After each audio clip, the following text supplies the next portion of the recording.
రోజు నుంచి contesting candidates Seemandhra జిల్లాలో ఖరారైన తర్వాత మొత్తం రాష్ట్రంలో ఎలక్షన్ ప్రాసెస్ పూర్తిగా స్టార్ట్ అవుతుంది. ముఖ్యంగా ప్రతి ఒక్క పార్టీ కానీ కంటెస్టింగ్ క్యాండిడేట్ కానీ వాళ్ళు తప్పనిసరిగా మోడల్ కోడ్ ఆఫ్ కండక్ట్ పాటించాలి. ఇప్పటి వరకు అన్ని జిల్లాల నుంచి వచ్చిన రిపోర్ట్స్ ప్రకారంగా మోడల్ కోడ్ ఆఫ్ కండక్ట్ పాటించడం సంతృప్తిగా ఉంది. ఎక్కడ నుంచి అలాంటి మోడల్ కోడ్ ఆఫ్ కండక్ట్ ఉల్లంఘించడానికి ఫిర్యాదు రాలేదు. చిన్న చిన్న ఫిర్యాదులు వచ్చినాయి, దాని మీద కూడా ఎంక్వైరీ చేయడం జరిగింది. కానీ మొత్తంగా పరిస్థితి పూర్తిగా అదుపుగా ఉంది. తర్వాత అన్ని చోట్ల వాళ్ళు సరిగానే క్యాంపెయిన్ చేస్తున్నారు.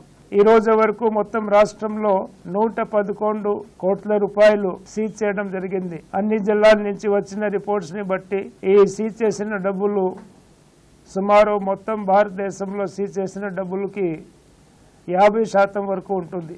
2164 అంటే 2200 కంటే ఎక్కువగా ఫ్లయింగ్ స్క్వాడ్స్ కానీ తర్వాత చెక్ పోస్ట్ కానీ చురుగ్గా 24/7 పనిచేస్తున్నాయి.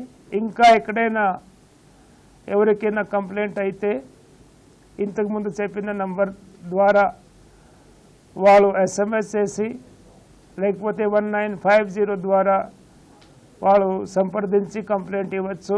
ఎంత త్వరగా వీలైతే ఎంత త్వరగా వాళ్ళు దాని మీద చర్య తీసుకోవడం జరుగుతుంది.